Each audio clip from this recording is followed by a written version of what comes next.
जय श्री कृष्णा। राधे राधे। आज की इस वीडियो में हम पौष मास के कृष्ण पक्ष की एकादशी के बारे में जानेंगे। हर महीने में 2 बार एकादशी का व्रत आता है, एक बार शुक्ल पक्ष में और एक बार कृष्ण पक्ष में। इस तरह से साल में 24 एकादशी आती है। भगवान विष्णु कहते हैं कि मनुष्य को अपने कल्याण के लिए सभी एकादशियों का व्रत रखना चाहिए। इस दिन भगवान विष्णु की पूरे विधि विधान के साथ पूजा अर्चना करनी चाहिए। ऐसा करने से जीवन में सुख समृद्धि आती है और सौभाग्य की प्राप्ति होती है। आज हम जानेंगे पौष मास के कृष्ण पक्ष की एकादशी के बारे में। इसे सफला एकादशी के नाम से जाना जाता है।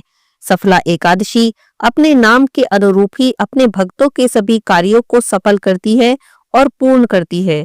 धार्मिक ग्रंथों में इस एकादशी के बारे में कहा जाता है कि 5000 वर्षों तक तपस्या करने से जिस पुण्य की प्राप्ति होती है, वही पुण्य भक्ति पूर्वक रात्रि जागरण सहित सफला एकादशी का व्रत करने से प्राप्त हो जाता है। इस दिन मंदिर में और तुलसी जी में दीपदान करना चाहिए। ऐसा करने से सभी सुखों की प्राप्ति होती है। सफला एकादशी का व्रत करने से सभी दुख दूर हो जाते हैं और सभी मनोकामनाएं पूरी होती हैं। इस दिन जितना अधिक हो सके ओम नमो भगवते वासुदेवाय इस मंत्र का जाप करना चाहिए। भगवान विष्णु का पंचामृत से अभिषेक करना चाहिए। उन्हें पीले रंग के वस्त्र पहनाने चाहिए। गंध, पुष्प, धूप, दीप, नैवेद्य, फल, पान, नारियल आदि अर्पित करके भगवान विष्णु का पूजन करना चाहिए। एकादशी व्रत की कथा सुननी चाहिए और उसके बाद भगवान विष्णु की आरती करनी चाहिए। भगवान विष्णु को भोग लगाना चाहिए। इस दिन जब भी आप भगवान विष्णु को भोग लगाएं तो तुलसी दल जरूर रखें। एकादशी के दिन तुलसी दल नहीं तोड़े जाते हैं, इसीलिए दशमी तिथि में ही तुलसी के पत्ते तोड़कर रख लें। तुलसी के पत्ते एकादशी के दिन ना ही तोड़ते हैं और ना ही तुलसी जी में एकादशी के दिन जल अर्पित करते हैं। इसीलिए पहले ही दिन याद से आप दशमी तिथि में तुलसी के पत्ते तोड़कर रख लें। आप भगवान विष्णु की पूजा कर रहे हैं या भोग लगा रहे हैं तो आप उन पत्तों का प्रयोग कर सकते हैं।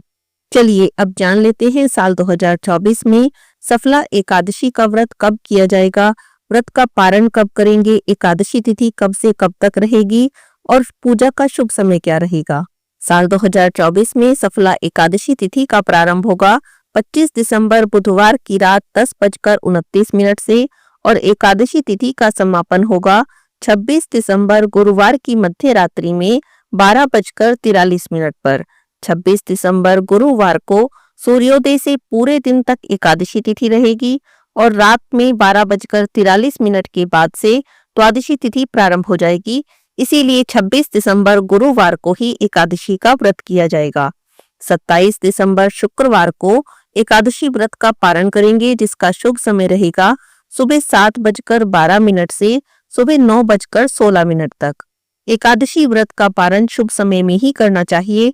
शुभ समय में और सही तरीके से एकादशी व्रत का पारण न करें तो एकादशी व्रत अपूर्ण रह जाता है और उसका कोई भी फल हमें प्राप्त नहीं होता है। चलिए अब जान लेते हैं एकादशी के दिन के शुभ समय के बारे में।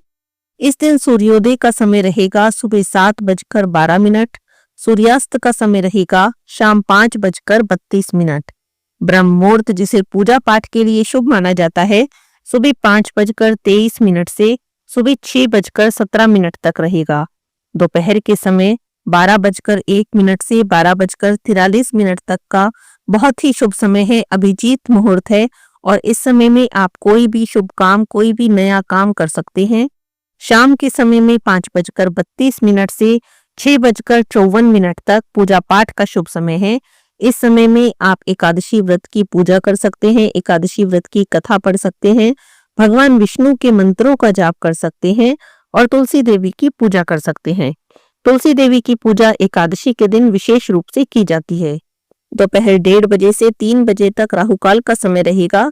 इस समय को भी विशेष ध्यान रखें क्योंकि इस समय में कोई भी शुभ काम नहीं करते हैं। सफला एकादशी के दिन भगवान को नारियल का फल अर्पित किया जाता है, नारियल का भोग लगाया जाता है। ऐसा करने से सभी मनोकामनाएं पूरी हो जाती हैं। आज की इस वीडियो में बस इतना ही। वीडियो आपको अच्छी लगी हो तो चैनल को सब्सक्राइब करें, वीडियो को लाइक और शेयर करें, जिससे आप आगे भी ऐसे ही इंफॉर्मेटिव वीडियोस देखते रहें। हरे कृष्णा। राधे राधे।